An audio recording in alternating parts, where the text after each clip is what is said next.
김건희 특검은 필연입니다.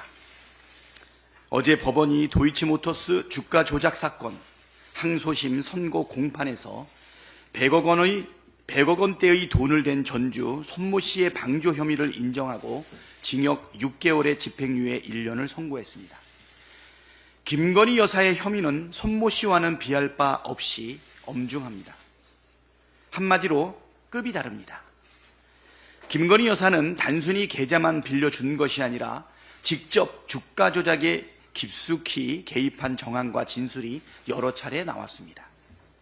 김건희 여사가 직접 통정 매매를 주문한 정황이 담긴 문자 메시지와 통화도 나왔고 1심 판결문에는 김건희 여사의 계좌가 주가 조작에 활용됐다는 내용이 적시됐습니다. 검찰도 이런 사실을 잘 알고 있었습니다.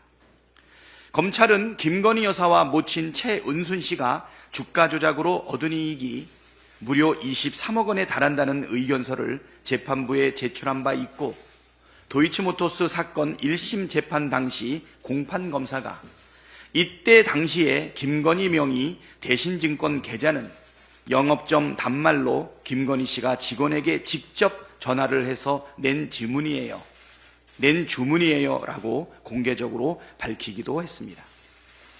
즉 검찰은 이미 김건희 여사가 주가 조작에 직접 가담한 사실을 알고도 기소하지 않고 있는 것입니다.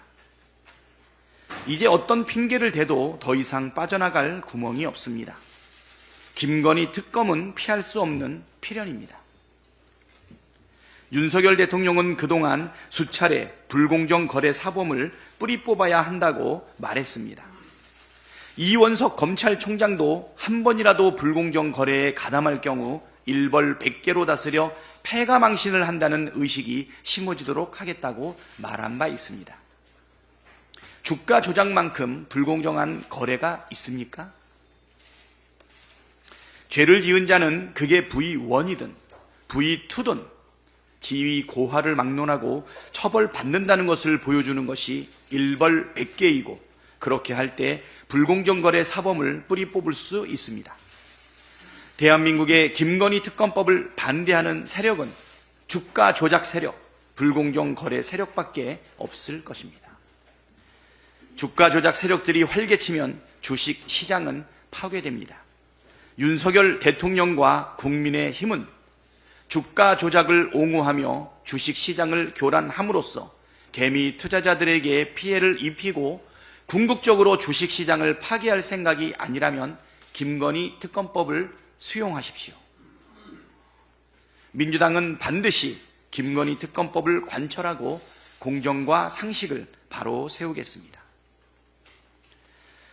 내일부터 한가위 연휴가 시작됩니다. 어느 때보다 즐거워야 할 명절인데 걱정이 참 많으실 줄로 압니다. 장 보는 게 겁이 날 정도로 물가가 많이 올랐습니다. 연휴 기간엔 아프지도 말고 다치지도 말아야 하는 상황이 됐습니다. 민생을 돌봐야 할 정치가 책임을 다하지 못해 송구한 마음입니다. 어려운 민생에 힘이 되기 위해 민주당이 더 노력하겠습니다. 모쪼록 아프지 말고 다치지 말고 건강한 명절 연휴 보내시기 바랍니다. 이 기간에도 일터를 지켜야 하는 분들의 노고도 잊지 않겠습니다. 현실은 팍팍하지만 마음이라도 넉넉한 한가위 되시기를 소망합니다.